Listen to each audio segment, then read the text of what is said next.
Bajo Llave, el podcast de información socio-religiosa contada por los periodistas.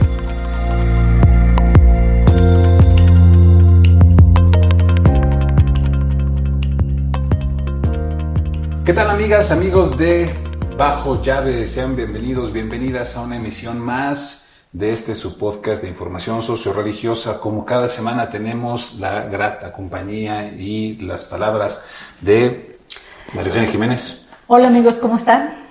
Lilian Reyes. ¿Qué tal amigos? Bienvenidos a Bajo Llave. Juan Pablo Reyes. ¿Qué tal? Saludos a todos. Sigan aquí con este episodio del podcast Bajo Llave. Soy Felipe Monroy y esta semana vamos a hablar de algo que ha traído de cabeza a los medios de comunicación, que ha sido la visita del Papa León XIV a el Reino de España. Tengo que decir que es reino, porque luego se les olvida que es un reino amplísimo, de gran diversidad cultural, territorial. Y el Papa pues visitó durante toda una semana primero el centro del reino, que es Madrid. Después visita esta zona del este español, que es Barcelona, del país de Cataluña, digamos así, porque visita Montserrat y Barcelona. Y después hace un vuelo hacia la zona ecuatorial del mundo para visitar las Islas Canarias, que están enfrente de África, y son los territorios de ultramar del Reino Español. Y pues ha sido una semana realmente intensa para el Santo Padre.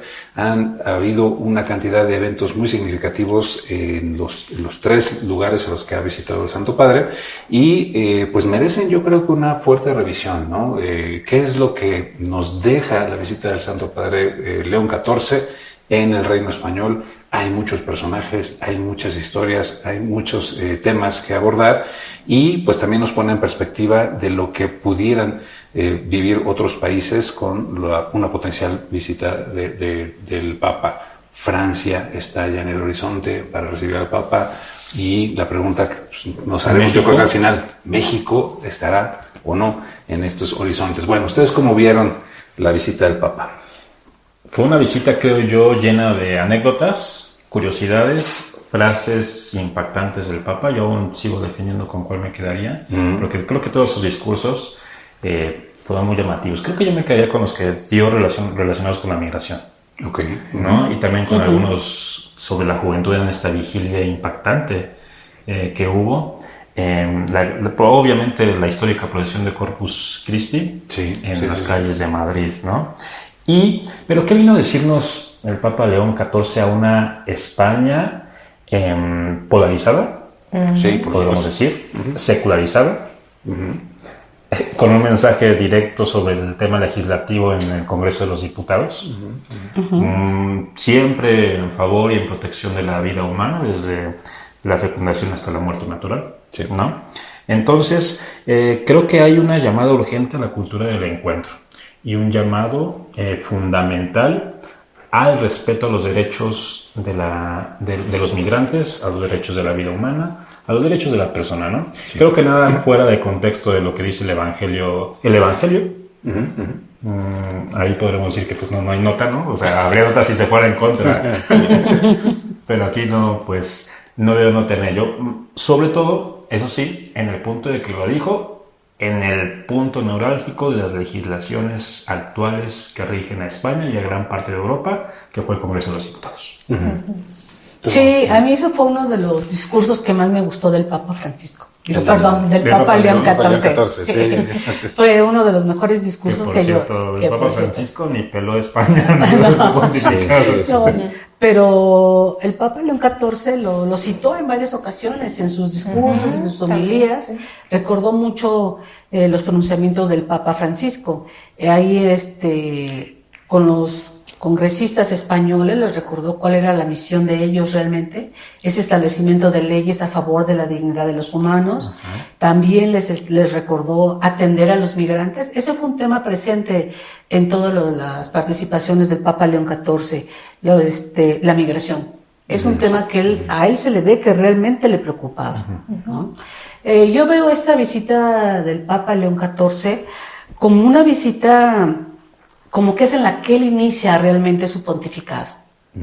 Así como la visita que fue de Juan Pablo II a México en 1979, así yo veo esa visita del Papa León XIV a España.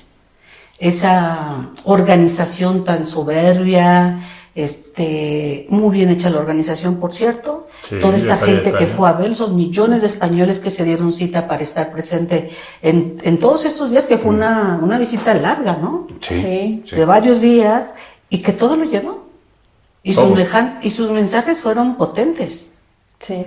Entonces para mí, él inicia ahí realmente su pontificado, pese a que ya tuvo otras 5 visitas al extranjero, pero para mí esa es donde él marca realmente cuáles son los lineamientos de su pontificado y cuál es su preocupación. Ok. Sí. Claro. De como ya dijo Juan Pablo, 15 años en que España no tenía la visita de un pontífice. Sí. Eso es relevante, y vaya que esperaban al Papa. Yo creo que le ayudó un poco que no fuera Francisco. Es decir, como que incrementó la expectativa. La expectativa. Sí, sí. Y como sin que lugar a quería dudas. quedar bien también. Yo tuve la oportunidad de cubrir la visita de Benedicto XVI a España en 2011 para la Jornada Mundial de la Juventud, y me llamó mucho la atención ciertas diferencias, ciertos contrastes, porque en las calles no estaban volcadas por Benedicto XVI. Porque además acababa de ir, ¿no? Tenía una visita Sí, previa. tenía una visita previa, que es cuando consagró la Sagrada Familia. Exactamente.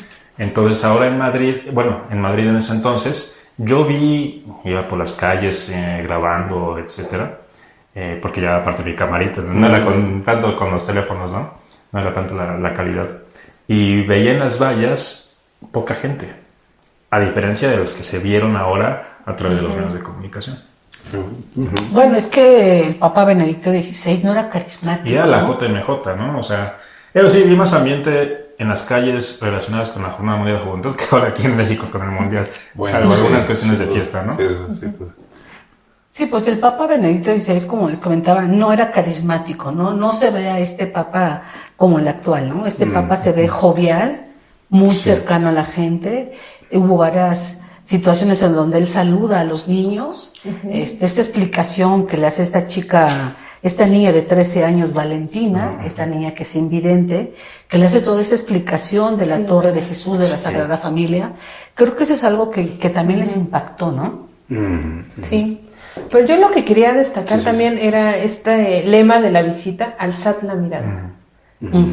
Y justo eso es lo que están pidiendo. A veces nos metemos en dinámicas distintas en el día a día, dinámicas en las que ahora la globalización ha hecho que estemos muy metidos en tecnología, o metidos en la preocupación diaria de el ganar dinero, el tener que cumplir objetivos, y ese lema de alzar la mirada es: recuerda que no estás solo, porque hay alguien que te está viendo y que te está acompañando. Entonces, ese mensaje a mí sí se me hizo poderosísimo: alzad la mirada, porque ahí está Dios, ¿no?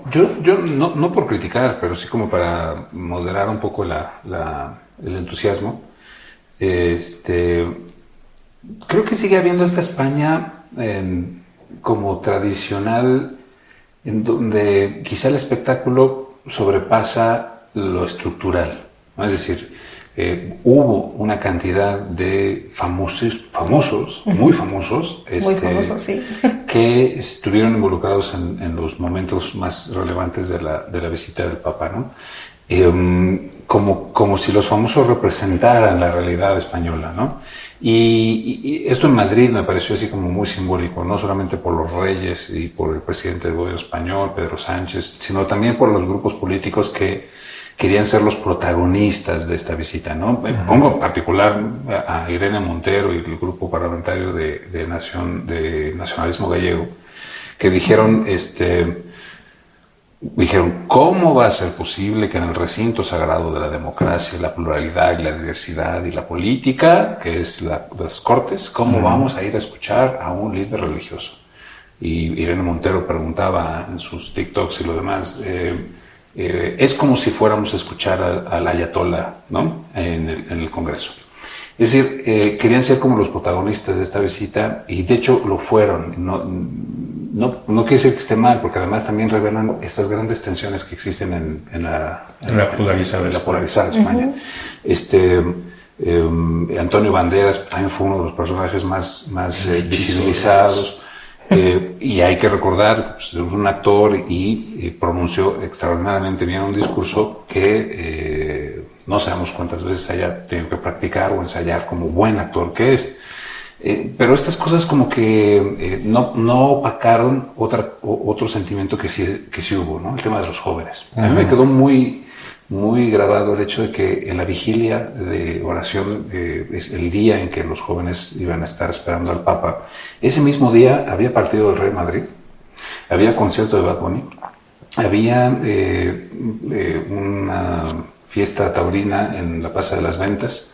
Es decir, los jóvenes tenían muchas ofertas culturales. Sí, había muchas ofertas. Y sin embargo decidieron ir a la vigilia de oración, lo cual habla de una búsqueda, ¿no? Todavía de esa España que no parece estar ni en los medios de comunicación ni en las representaciones políticas, pero sí son chicos que, aunque no han recibido la transmisión de la fe de parte de sus padres o sus abuelos, sí tienen un llamado vocacional y que creo que el Papa los logró convencer de manifestarlo. Hasta Bad Bunny fue a ver al Papa. Bueno, claro, después de Bad Bunny tuvo que ir a ver al Papa, por supuesto. Sí. Que no hubo fotos, ¿verdad? No hubo ninguna imagen del encuentro. Se confirmó por parte de la Oficina de Prensa de la Santa Sede, pero no hubo ninguna imagen relacionada con... Exactamente. Y bueno, eso, Madrid fue esta parte de lo protocolario, también de los jóvenes, pero digamos de lo más institucional. Y Barcelona sí tuvo que ver con una sociedad mucho más diversa y pluricultural. O sea, Barcelona, por supuesto, está frente al Mediterráneo, está llena de inmigrantes africanos, obviamente de Ceuta, Melilla, Túnez, Argelia, en fin, Marruecos. Y a mí me gustó que en la bendición de la torre de Jesucristo en la Sagrada Familia y en este espectáculo que estuvo bastante bonito, el Papa mencionara esta parte, ¿no? O sea, si la Iglesia no va a ser faro o sea, la Sagrada Familia no va a ser faro para el Mediterráneo, no tiene sentido. Es decir, una Barcelona que se está todavía defendiendo del turista, del extranjero, de las migraciones, de todo lo demás, el Papa va y les dice, no nos subamos en el pedestal. O sea, aquí va a seguir llegando una cantidad ingente de extranjeros y de migrantes, abracémoslos a todos. Y a los políticos de ultraderecha que les gustó el mensaje a favor de la defensa de la vida desde el Congreso, no les gustó la defensa de la vida de los migrantes. Y a los que les gustó la defensa de la vida de los migrantes, no les gustó la defensa de la vida de la concepción humana, ¿no? Yo creo que eso es lo que realmente sacó a la luz el Papa en la visita a España, ¿no? Como todas estas inquietudes políticas están tan desordenadas y pues necesitan ser dialogadas y negociadas, ¿no? Sí, por eso él en su mensaje al Congreso llama exactamente a este diálogo, ¿no? Y insiste en este mensaje a que esa polarización que existe actualmente en esta sociedad española se trata a través del diálogo. Fue muy insistente, yo creo que en varios mensajes, pero en este en especial. Sí. Sobre todo a la responsabilidad política que tienen los legisladores, a que sea un llamado a la paz, a que reaccionen y reflexionen bien sobre estas políticas, y no lo dijo así completamente, pero son estas políticas migratorias, ¿no? Las políticas migratorias y en general, porque, por ejemplo, yo me di cuenta acá en el famoso Twitter jurídico, que como cubro los temas judiciales, entonces veo que a muchos les llamó la atención el mensaje de los temas legislativos, ¿no? Y la responsabilidad al momento de crear leyes. Y es que también creo que la reflexión, desde mi punto de vista, obviamente, del Papa, es de que España no es nada más un destino turístico en este momento, ¿no? Sino como un laboratorio de lo que se viene para Europa en general y a partir de ahí para el mundo, con sus luces, la tradición y la cultura, con sus sombras, el secularismo, la división, el tema de la migración, que pues también es una gran problemática que hay en el continente americano. El aborto y la eutanasia. Sí. Es decir, el no defender la vida en esos dos extremos de sus debilidades también es un tema que España lo ha abordado desde hace muchos años y lo ha naturalizado. Y el Papa también les dijo, a ver, así como cuidamos y debemos cuidar a los migrantes, tenemos que cuidar a los no nacidos y tenemos que cuidar a los ancianos o a los enfermos para que no los eliminemos de una manera sumaria. que curiosamente es un tema que está ahorita en la congeladora aquí en la Suprema Corte de Justicia, Pues bueno. y se ha mantenido ahí desde enero pasado, ¿no? Tal vez.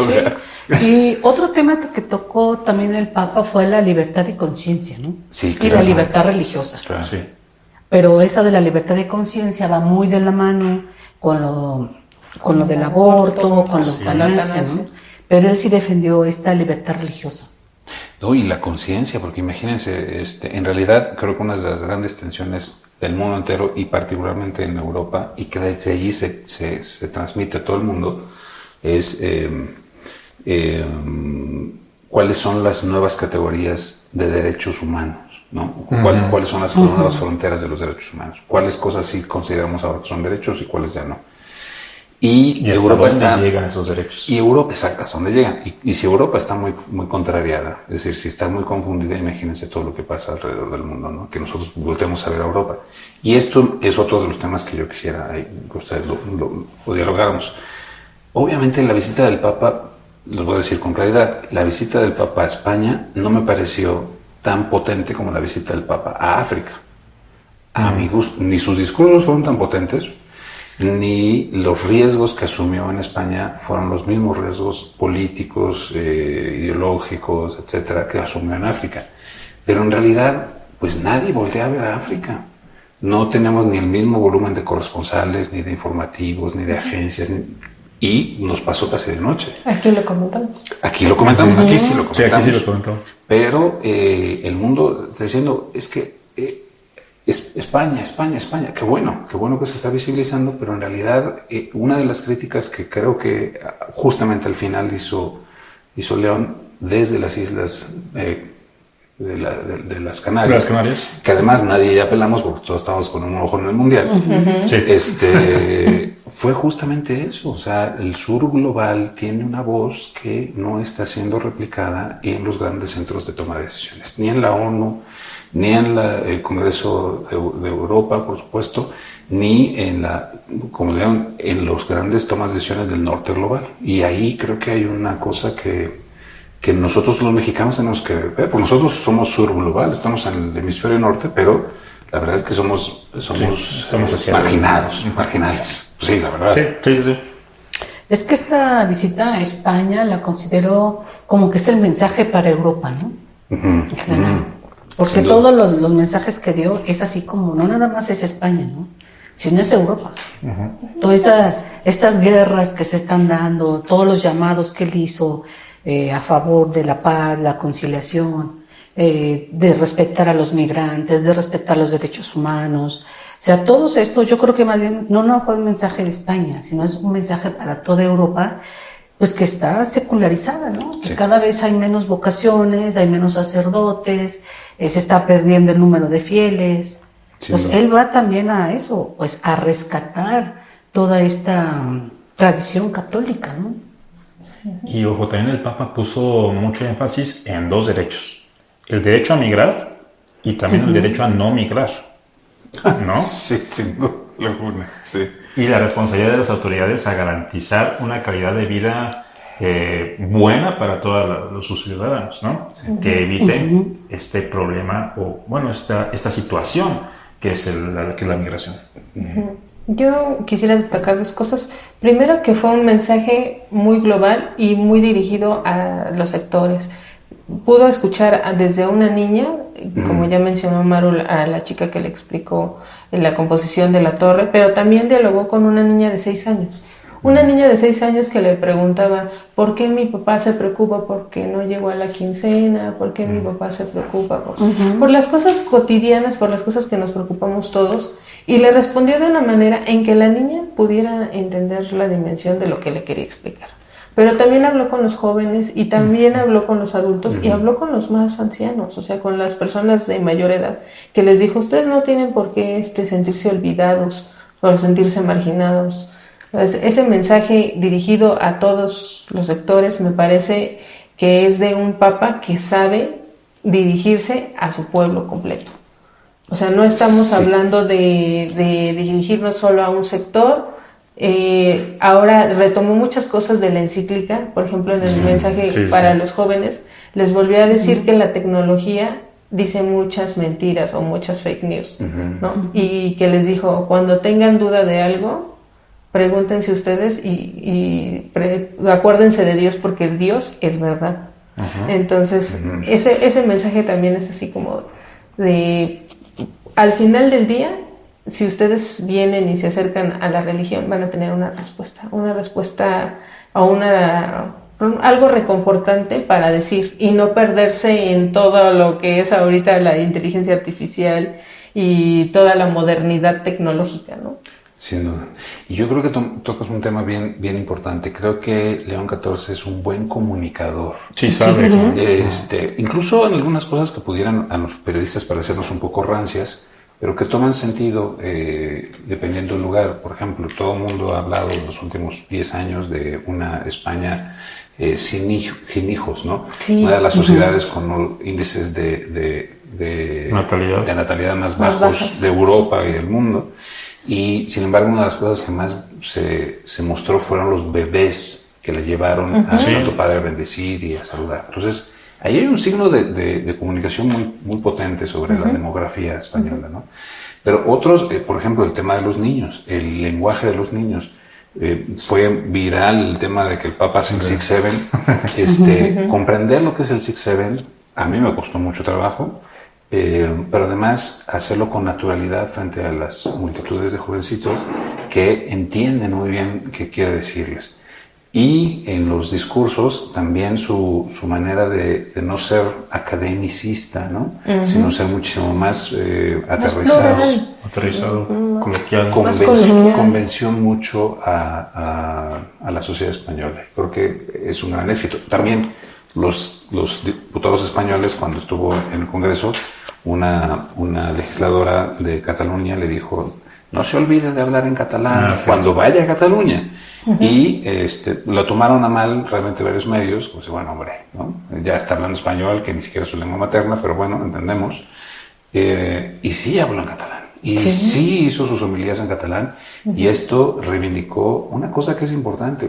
España no es una sola España, son muchas naciones en España. Están los vascos, están los gallegos, están los sevillanos, en fin, incluso los territorios de ultramar, que sus pluralidades siguen nutriendo la identidad española, y no hay ningún problema con eso. Y eso yo creo que nosotros también tenemos que entenderlo. Por ejemplo, los mexicanos, que estamos peleados a veces con nuestras raíces y nuestras culturas, que la diversidad no quiere decir que no seamos una nación, solamente nos hace una nación muchísimo más plural y diversa, más compleja. Pero creo que incluso esa visita de León a España le ayuda a la unidad nacional del pueblo español. Yo quiero comentar un tema en el cual no me dejó muy convencida su visita, y este fue el tema de los abusos sexuales, que se le estuvo pidiendo una reunión, que al final, después de tanto el email de Getty, y que sí se va a realizar y que no, bueno, la realizó en la Nunciatura el lunes. Sin embargo, fue una reunión que no dejó muy a gusto a los denunciantes, a las víctimas que han estado enarbolando esta bandera en contra de la pederastía clerical. ¿Por qué? Porque fue un grupo muy reducido de víctimas, estas víctimas que trabajan de la mano del episcopado mexicano, del episcopado español, con esos dos programas que tienen, uno de ellos el Repare, ¿no? Sí. Entonces son víctimas que consideraron muy a modo. Víctimas a modo, ¿verdad? Víctimas a modo, sí, bueno, para no ser críticas. O bueno, ¿no? Víctimas ya atendidas, digámoslo así. Que no eran críticas, vamos, ¿no? Y todas estas víctimas de las organizaciones que hay, Miguel Hurtado, que es de los más conocidos a nivel mundial, pues no fueron recibidas. Pero hay una declaración de este obispo de San Sebastián, de Fernando Prado, donde nos da a conocer pues realmente que no era un tema importante, porque él dice así que los abusos sexuales no era un tema importante para el Papa en este viaje. Sí, o sea, no puedes decir que los abusos sexuales no es un tema importante para el Papa cuando hay tantas denuncias y que se acusan casi a 160 obispos españoles por encubrimiento. Y aún así, quizá la única parte interesante del discurso del Papa al episcopado español sí es una crítica sobre su actuación frente a los abusos. Sí, incluso en el mensaje que da con los reyes de España también señala eso, sí. que es una Incluso herida. el rey. Sí, que el rey es el Sí, primero que toma este mensaje el sábado en su llegada del Papa, ¿no? Pero es un tema que lo dejaron. No hubo una contundencia como se esperaba, ¿no? Que es algo que ha caracterizado mucho los viajes papales, ¿no? Generalmente los papas no han profundizado en el tema de las víctimas cuando visitan los países con mayor problemática. Ha pasado aquí en México. Sí, ¿no? claro. Pasó con Francisco, pasó con Benedicto XVI. Tal vez con Juan Pablo II en ese momento no estallaba esta problemática, pero no le dieron la debida importancia a esta situación. Como él lo hace cuando va al convento de Montserrat, ¿no? Ahí donde surgieron todas estas denuncias, las primeras denuncias en España, él lo visita, pero no hace ninguna referencia a estos abusos. Sí, lo minimiza, lo reduce. Públicamente queda reducido o minimizado esta problemática. A un tema no importante para la visita del Papa, pues como lo dice el obispo Prado, ¿no? Sí. Sin duda. Sí es un tema que obviamente, pues incluso hay sectores sociales y comunicativos que están involucrados no solamente en su línea de acción, pues, en el caso del país, no se limita a informar o digamos a elaborar reportajes sobre el flagelo del abuso sexual en la iglesia, sino que activamente construye las carpetas de investigación para poder informar a la Santa Sede. Es decir, deja de hacer el periodismo en ese terreno para convertirse en una voz activista que me parece bastante loable, y que lo hace justamente porque sienten que no hay las instituciones que conduzcan estos procesos a su resolución o a su atención un poquito más clara. Y obviamente, como son organizaciones que si no van a estar o no reciben la satisfacción de la visita para sus búsquedas, pues obviamente creo que ahí sí hay una deuda que dejó el Papa León, ¿no? De atenderlo. Ahora, pues es tan grande las intenciones, como ya decía, diplomáticas, demográficas, catequéticas, de transmisión de la fe, que pues sí, quizá puedan ser incómodos estos temas y piensan que como en una fiesta tiene que verse todo bien, quizá por eso también lo minimizan, ¿no?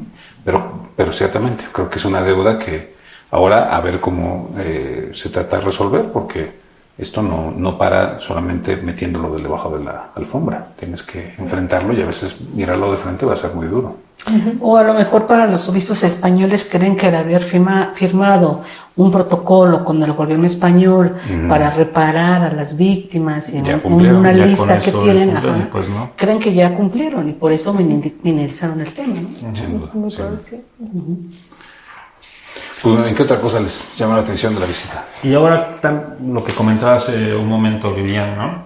La relación de los discursos del Papa con el asunto de la encíclica, ¿no? Con Magnificat Humanitas, la inteligencia artificial. Creo que también ahí es importante señalar cómo se va entrelazando o cómo se entrelazó, obviamente por el corto lapso que ha pasado desde la publicación de la encíclica hasta la visita, ¿no? Y el tema de su aplicación concreta al asunto de la dignidad, ¿no? ¿Estamos usando la tecnología para humanizarlos o para deshumanizarlos? Creo que hay varias aristas por ahí que mencionó el Papa. La conexión de los jóvenes, que decía Lilian, ¿no? Entonces creo que también buscó hacer esta unidad, ¿no? Es unificar su discurso hacia las masas con lo que escribió en la encíclica. Sí, y yo creo que hay que darles un crédito allí a algunos organizadores. Por ejemplo, esto que ya mencionaron varias veces de Valentina, la jovencita que le explica la torre de Jesucristo al Papa y que ella es invidente, es algo que está presente en la encíclica. Parece que no, pero sí está muy concreto. En la encíclica se hace una crítica al transhumanismo, como esta manera de perfeccionar nuestros cuerpos sin reconocer que somos seres humanos muy débiles, imperfectos, y que nuestras limitaciones nos hacen ser lo que somos. Le dice la encíclica, las limitaciones no nos definen, nos ayudan a trascender. Y esta jovencita no es invidente, vale. es evidente, pero ella puede explicar algo que todos ven, pero ella también, de cierto modo, interpreta a través de su contacto, a través literalmente del tacto. Del tacto. Y esto es algo que Francisco insistió todo su pontificado. O sea, si no tocamos la carne herida del pueblo, no vamos a entender nada. Si no tocamos la carne con ternura sobre las cosas que nos maravillan, no vamos a entender nada. Entonces esta jovencita, a mí me parece de las escenas más significativas, es si ella sabe tocar una obra maestra, por supuesto, una obra imaginada hace más de 100 años por Antoni Gaudí, que remata este gran monumento, el faro de Mediterráneo, como lo llama el Papa. Ella lo toca y sabe transmitir ese sentimiento y esa expresión a los reyes católicos que estaban allí, al propio Santo Padre. Creo que ese es el mejor servicio que puede hacer la Iglesia. Tocar la carne herida, tocar las maravillas de la existencia y compartirlas con los demás. Algo que a España se le olvidó, algo que España muy católica se metió en sus devociones un poco rancias, en sus ornamentos apolillados, y que pues ahora los jóvenes y estas nuevas generaciones pueden decir, bueno, hay un catolicismo allí que podemos compartir a pesar de nuestras propias limitaciones. Y yo creo que eso es, para mí, es de los mensajes más poderosos que esta visita nos deja, ¿no? Y también principalmente a la par esta idea de que la IA, la inteligencia artificial y la tecnología pues debe apoyar y servir a base o tomando como base la dignidad de las personas, ¿no? Y esto es lo que pues fue permeando a lo largo de esta histórica visita a España y que esperamos que pronto se dé acá en México. Bueno, no sé, ahí vamos a entrar justamente en las conclusiones. Visto lo visto, ¿cómo vieron el viaje? México estará a la altura de una visita pontificia de ese calado. Somos un país mucho más grande que España, claro, con otro tipo de cultura, con otro tipo de limitaciones. Les voy a dar el dato. Cuando el Papa tiene que regresar a Roma desde Tenerife, insisto, en estas islas ya en la zona ecuatorial de África, va a tomar el avión y nada más no jala el avión. Se retrasa 3 horas su salida y después cuando ya se sube el Papa lo tienen que bajar del avión porque el avión no iba a dar para atrás ni para adelante. Y el rey le presta su Falcon, ¿no? Su avioneta súper especial, ¿no? Su jet. Su humilde aeronave. Ahora, el rey tiene su Falcon y Pedro Sánchez tiene su Falcon. Es decir, cada quien tiene su suyo. Bueno, aquí ya no hay avión presidencial. Aquí no hay. Luego, fue muy curioso porque los periodistas tuvieron que quedarse, porque sabían obviamente en el Falcon, y ya después lo llevaron. Pero me pongo a pensar, gracias a Dios en las visitas de los Santos Padres aquí en México no hemos padecido de esas cosas tan dramáticas, pero qué bueno, porque en realidad no tendríamos cómo resolverlas. Bueno. Entonces la pregunta es eso, ¿estaríamos preparados en ese nivel para recibir al Papa? No. Yo creo que ni los obispos están preparados para recibirlo. Ni el gobierno, ni los obispos. Bueno, el gobierno menos, Al grado de que, tal cual como les comentaba a algunos, ni Cristo pudo entrar al Zócalo ahora. Bueno, imagínense. La fiesta de Corpus, una procesión a 500 años, era el 500 aniversario de la procesión de Corpus Christi. ¿No? No, y realmente la cancelaron. Pero realmente yo creo que al gobierno federal no le interesa una visita del Papa. O sea, es mucho de sí. y de anunciar, mediáticamente. Pero de dar recursos así como para que venga, no. Mediáticamente. No, yo creo que mediáticamente quieren que venga. Por política. Y todo. No, si no lo presumirían siempre que están. No, ya le mandamos una carta. Pues sí, no, pero, es que. Pero no hay diálogo, ya le con los obispos, No, es que el problema aquí, y creo que no lo hemos entendido, es que no hay diálogo entre la Iglesia y el Estado mexicano. Gobierno. Y para una visita de ese calado, los dos puntos tienen que estar de acuerdo. Con trabajo sale la inauguración del Mundial. ¿Cómo se van a poner de acuerdo si ni siquiera no se invitan a la comida de los obispos, ¿no? O sea, ya ni siquiera quieren comer juntos. Entonces... No, si ni siquiera la presidenta se reúne con el episcopado mexicano, ¿no? Como era una tradición. Exactamente. Entonces, ¿cómo quieren una visita cuando realmente no hay diálogo? Y eso lo tiene que tomar muy en cuenta el Vaticano, ¿no? Absolutamente. O sea, no tienes diálogo ¿cómo voy a visitar un país donde no hay diálogo con mis representantes, ¿no? Y lo vimos en la pasada visita, Felipe. Tú sabes que aunque todo se veía muy bonito por fuera, hubo una muy mala organización por dentro. Obviamente. Entonces no sabían a dónde iban, cómo iban a controlar esto, qué reporteros sí iban, qué reporteros no. O sea, fue un relajo. Entonces, sí, entre la misma arquidiócesis también, o sea, no se ponen de acuerdo. Y me consta porque reporté el asunto de la procesión de Corpus. Y por lo que me dijeron varias fuentes, tal cual fue un caos interno. A pesar de la buena voluntad que había del gobierno de la Ciudad de México. Bueno, no sé, pero yo rescato lo que ustedes dijeron. O sea, tanto la iglesia no está lista para organizar una visita de este. Y no es porque no tenga capacidades técnicas para hacerlo. No ha entendido los últimos pontificados. Exacto. No ha entendido lo que les han dicho ni Francisco ni el León XIV. Siguen en batallitas y en guerras internas, pero además para dominar, para controlar el poder de la verdad, para que nosotros somos los únicos que podemos salvar esto. Los últimos dos papas lo han dicho al revés. Entonces la iglesia no ha entendido estos mensajes pontificios. Bueno, entonces si no los has entendido, la organización que hagas no va a responder a esos objetivos. Y luego, el gobierno federal y los gobiernos locales, por supuesto que están,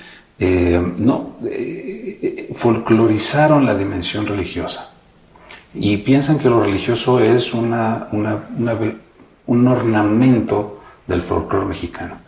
Y no lo es. Es la decisión libre de la expresión religiosa, de la objeción de conciencia, de la libertad de pensamiento y de la construcción cultural de una sociedad en medio del siglo XXI. Y como el gobierno de la República no ha entendido también esa, obviamente pudiera, como lo hizo con el Mundial, ajolotiza una realidad en lugar de comprender cuál es la misión central de acompañar un acontecimiento de esta naturaleza, que es la unidad, la diversidad, la tolerancia, el diálogo, el acompañamiento. Y como ni la iglesia ni el gobierno, pues obviamente no espero que esto lo escuche el Santo Padre, pero si los llegara a escuchar, Santo Padre, denos tiempo todavía como para organizarnos aquí adentro. No es momento, ni momento para aceptar invitaciones a México. Exacto. Tal vez para 2031. Tal vez. Eso sin duda. Que ya está prevista. Eso sin duda. Sí. Pero bueno. Muy bien, pues queridos amigos, así llegamos al final de este episodio sobre la visita del Papa León XIV a España. Nos deja muchos temas, muchas reflexiones.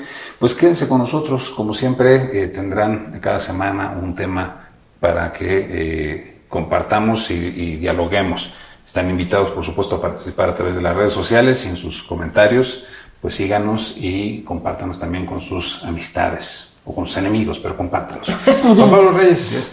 Muchas gracias. Estamos en contacto, en comunicación. Escríbanos, ya sea en X o bien en TikTok, en Facebook, en YouTube, en todas las plataformas en las que nos encuentran. Y pronto habrá dinámicas si gustan una taza de bajo llave. Eso sí, Lilian Reyes. Sí. Pues estamos pendientes y van a seguir habiendo muchos temas aquí controversiales, interesantes. Queremos enriquecerlos con lo que nos comenten a través de nuestras redes sociales y aquí los esperamos la próxima semana en Bajo Llave. Maru Jiménez. Así es, hasta la próxima y pues mándanos, así como dice Lilian, sus comentarios y sus temas también para tratarlos. Y agradecer aquí a Juan Pablo que nos hizo este detalle tan bonito de las tazas oficiales de Bajo Llave. Pues nada, soy Felipe Monroy, me despido, nos vemos la próxima semana. Adiós. Hasta la próxima. Bajo Llave, el podcast de información socio-religiosa contada por los periodistas.